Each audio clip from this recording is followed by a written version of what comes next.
My name is Josh Hart, Director of Stop Smart Meters. I'm here with Andrew McAfee. Andrew, thank you for hosting me on this leg of the Whistle Stop Smart Meters tour. And thanks for all you do here in Raleigh, North Carolina. Tell me a little bit about yourself. What do you do? What do you do for a living here in Raleigh? Well, I'm a musician, and anybody that knows me on the internet or in the general world knows me as a French horn player, and technique CDs, and audio CDs, and a method book for as a teacher. And I teach at UNC, and I moved to North Carolina to play with the North Carolina Symphony as a professional musician.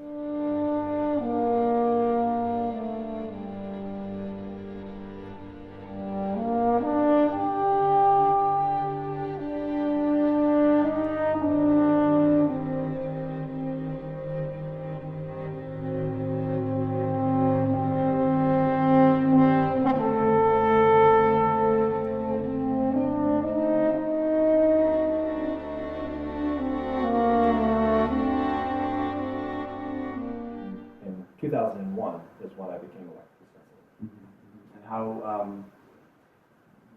Tell me about your symptoms first. When you're exposed to wireless from Wi-Fi or cell phones or cell towers, what kind of symptoms do you experience? Fortunately, what I experience now is a lot less than what I used to feel. But I still feel the burning on the face, the headaches, the sharp pinging and spikes in the head, general fatigue. Sometimes it gets really bad, some heart palpitations, and it just gets worse from there. Mood, feelings, rage, and escalates. So emotional stuff. Yeah. Tell me about particular times when you've been really felt damaged by this radiation, and what the response has been. What have you been dealing with the last 12, 13 years? Well, like I said, I'm a lot better now than I have been. Very aggressive therapies, regeneration, and trying to get the body as strong as possible, and removing the wireless sources, of course, has been integral to that. But there have been definitely some low points where I had 2 emotional breakdowns at our rehearsal at 2 different times. And later I found out that there was an electrical cord underneath the stage right where my chair was. Mm-hmm. So everybody knows what a panic attack is, but not me. No, I'm Superman. I'm super tough. Nobody can crack me like that. But having the emotional feeling of being ready to cry and being angry at the same time, and physically being extremely exhausted, all of a sudden hitting me like a wave out of nowhere. No one was talking to me. I'm just playing my horn. I'm doing a rehearsal, and all of a sudden this huge wave just comes over me. And so there's definitely something going on other than what I had eaten or something like that. And this happened to me twice until I figured out there's something going on in this environment right here. This doesn't happen to me anywhere else. And then more and more symptoms start to come in, like I start to feel cell towers go powering. Mm-hmm. And I put 2 and 2 together, and I realized that there's a problem, and we tracked it back to my house and some TV towers and cell towers and on and on.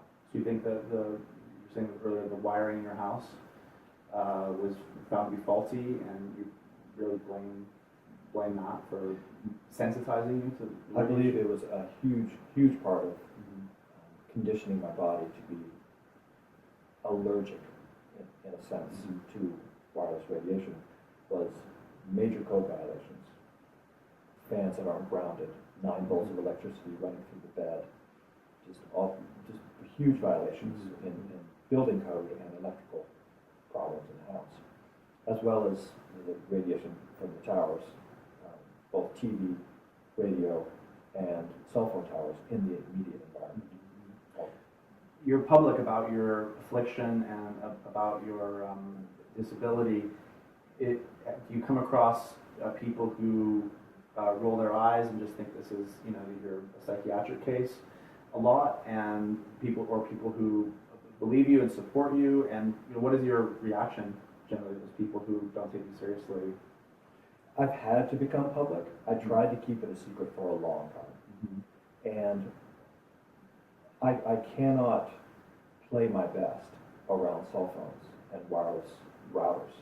I forget fingerings. I mean, it's like the most common things to me with my long-term memory and even short-term memory loss is so abrupt. So it affects your artistic talent. Right. Basically, So yeah. I'm not going to let my reputation as a horn player be compromised Right. by these people using cell phones around me. Well, it's a stage. We shouldn't have cell phones. Right. So I had to speak up about it to preserve my career, and I'm reticent to this day to become overly public about it because of my professional career as a musician. But definitely during the first 3 or 4 years of my discovery of this and trying to accommodate it, I was very much poo-pooed by the musicians around me, as well as behavioral therapists, MDs, neurological specialists. They all thought I should just go on some sort of behavioral medicine, just take a pill. Forget about this thing that you're obsessed with, Andrew. That's essentially what they were saying to you. Right, you should look at your family issues and, Yeah. it has nothing to do with wireless. So, and you work at University of North Carolina, and you teach horn to students. The university is, universities these days are chock full of wireless. How do you cope? It seems like you've made some progress recently. Do you want to talk about how you've been at least somewhat accommodated by the university? It's taken a long time to accomplish, but finally, I have some good people on the technical staff that are preserving an area where I can teach to keep it free of wireless radiation. And when I have performances in certain places, rehearsals in certain places, I actually can communicate with a person on the tech staff to actually switch off the wireless radiation in the wireless emitters, the routers in that area for that amount of time. So this is the ADA office? The ADA office was the portal that I had to go through for everyone else to recognize that I had a problem initially. Right, because if you went directly to tech people, they wouldn't. Absolutely. So I spent a long time. I had to get a lawyer involved and my doctors writing notes and to prove that I had this case. I think it really comes down to human beings when they really do see the evidence. They're really going to help another hurting human being. So I think Hopefully people will do that. at least on this level. Right. So just one-on-one communication, educating people has helped out a lot. It's interesting. I mean, your story echoes those of other people I've spoken with, other teachers who are extremely valuable to the institution or to the school, and for whom they do make accommodations. They don't want to obviously lose you as a horn player, as a contributor to the school environment. So it's good, and congratulations on the progress that you've made. I think a lot of people are needing similar accommodations and not knowing where to start. So it's very helpful. Maybe you can talk a little bit about the smart meter situation here in North Carolina in terms of Duke Energy is the electricity provider, and what's the status of smart meters here in North Carolina? Since about 2008, everything has been switched over to digital. So I know from their PR person that Charlotte and areas of Durham are smart meters. So I'm unclear about the digital meters versus smart meters, and you've helped me understand that the digital meters have the possibility of being Well, smart they're meters. essentially, smart meters. They have the electronics, the switch mode power supply, the potential to invade your privacy, to damage your health through dirty electricity, or possibly transmitters that are inside that could become active. So we don't really make a distinction. Smart meter is a smart meter, and analog is an analog. But I understand that you do have an analog here on your home in Raleigh, and that you worked to get Duke to allow you to have that for a small additional charge of $5 a month. Tell me about that. They used to have something called a total meter program, and they had a website dedicated to it that you could send in your information once a month through the phone. It would automatically do it on its own in the middle of the night. That website's been taken down. Those programs are no longer available, and basically they have no opt-out programs at all. You have to have a new digital meter. And initially, when they put on the digital meter on the house, I felt bad. I asked them to switch it out. They switched it out, and then without my knowing, they came back a year or so later and switched back to the digital meter, and I started feeling bad again, and I couldn't believe that they would have not told me about that, so I started checking my This meters. was a transmitting meter, or A transmitting RF okay. meter. So I started checking my meters again. Where is the source of radiation coming from? And I came that it is now coming from the meter again. Mm-hmm. So I called them back up. I said, what the heck is going on? And was able to negotiate with them finally to get it replaced back to an analog that goes through the phone line, and also my neighbors, because they blast right into our house. So you basically, they offer this program. A few people were asking, now that this has turned into a national, international movement, people wanting to retain their analog meters, they want to squash it down. They don't want to allow the choice. They want to force people to basically make the choice of, that City Fort Collins essentially giving to those residents in Colorado, either our way or the highway, take our digital, take our smart meter, or you don't have electricity. But it seems like some houses are being grandfathered in. In your case, you've been in extensive communication with them, giving them evidence, medical evidence of your ES, and so you sort of your little island here of analogs in a sea of digital meters. Right. They aren't giving any options at all for people. It's just simply digital or none. Now, nobody has protested with saying, fine, take it off my house, but that is going to have to be the case if they're not giving any options. Yeah, people have to organize and push together and publicly to get any progress. I mean, this was the situation that we had in California in 2010.